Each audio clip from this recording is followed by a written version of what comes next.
This is Jackie, and I'm here with your all-access interview here with Hector Bizerk at Austin South by Southwest Festival. You guys have thank you. I need to get pumped. Let's go for it. Now, you guys have a very unique sound. You have a sort of hip-hop, improvisational sound. Tell me a little bit more about this. Well, we're a band from Glasgow, Scotland, and hip-hop was born in Scotland, as you know. I'm joking. I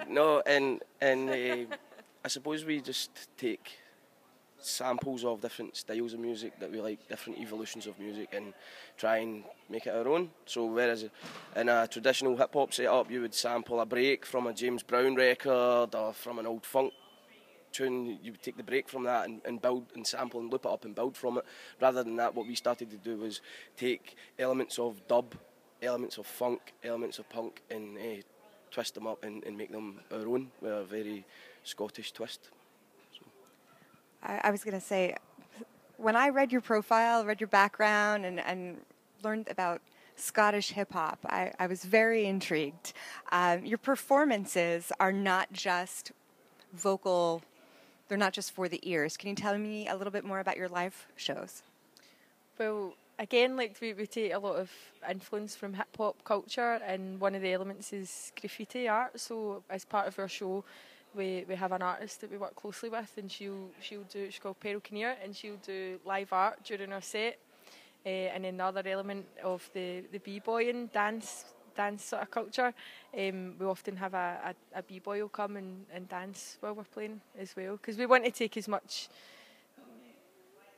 of the culture and put it into our show to show people, because not often a lot of our fans aren't necessarily hip-hop fans, they're into all sorts of kinds of music, so we want it to be an experience when people come to one of our shows, rather than, you go and see a band and it's great and then you go home. We want people to come and feel involved and feel part of it, and that's why we sort of use all the elements. Yeah, it should be about entertainment, and I think like when you play a live show, or when I watch a live show as a music fan, I want to see moments that you remember, and I think that it's important to have that through your show, that there's just always something new happening that people can latch onto and be inspired by, and be encouraged to get involved in the performance. I appreciate that it's not just for the ears, it's for the eyes as well. I think it's a great way to get the crowd involved. Is there... Fraser's a handsome man as well, obviously, so that's why... Absolutely. Yeah, I know. I'm a bit of fluff in the band, so just sugarcoat me. Cut that bit out, actually. lead with that bit. In fact, that's going to be our headline now.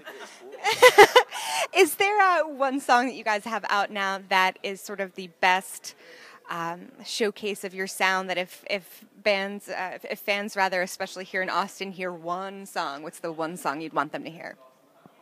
Probably Skin and Bone, our kind of latest single from... We're in the process of doing a series of EPs. You guys definitely have a lot of experience performing. What are some of the other rap artists you've performed with? The most recent one was Public Enemy. That was incredible. Also, personal favourites for me: Immortal Technique, Jurassic 5, the Wu-Tang Clan. So yeah, you have some really good taste in music, I must say. Yeah, I chose them myself. Because they book us to open for them, yeah. So they've got good taste as well. They do. They have good taste. Nice job, Public Enemy.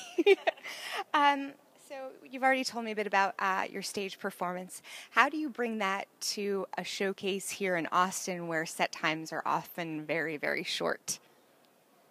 I think we've been fortunate. Our set times aren't too bad. Like, I know some folk, they're only getting... In fact, we've got a friend of ours was doing a show this morning where she could only play one song, which was really short, so that would be difficult. But we've got quite a kind of big repertoire, so we just we can gauge what to put in, and just I think out here we want to show as best we can, like what we do. So we pick songs that we would maybe play back home aren't the first choice for here, because we just want to try and get everything in as much as possible. Yeah, I think sometimes one song is enough if it's good enough. So I don't think it really matters what the duration of your set is. If you are a good enough standout artist, then people gravitate towards it. Well said. So in promoting bands, social media is so important, whether we enjoy it or not. Is there one platform, either Facebook, Twitter, Instagram, Snapchat?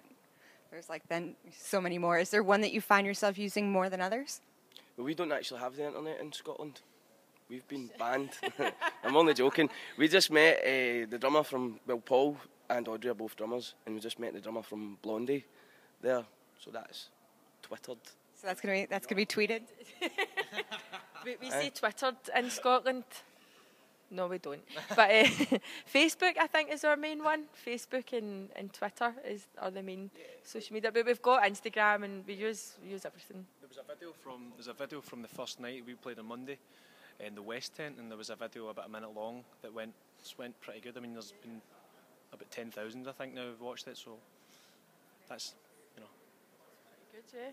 Happy with that. I think when you come to a different city, it doesn't matter where it is in the world, there's always a wee bit of apprehension about how you're going to be received, and especially our sound is quite particular, and the welcome that we got in Austin was just immense. So the first show was absolutely fantastic, and we're looking forward to coming back here again and playing on Friday and Saturday in the British Embassy and just having a rare tear. Excellent. So what happens for you guys after Austin? We go back, we start recording an album which comes out later this year, and we go on tour in the UK and Ireland as well, and then we'll take it from there. Hopefully we'll be back in the United States later this year. Excellent. Well, definitely keeping busy. Stay tuned for much more from Hector Bizerk. This is Jackie. Thanks to All Access and In the Key of Change.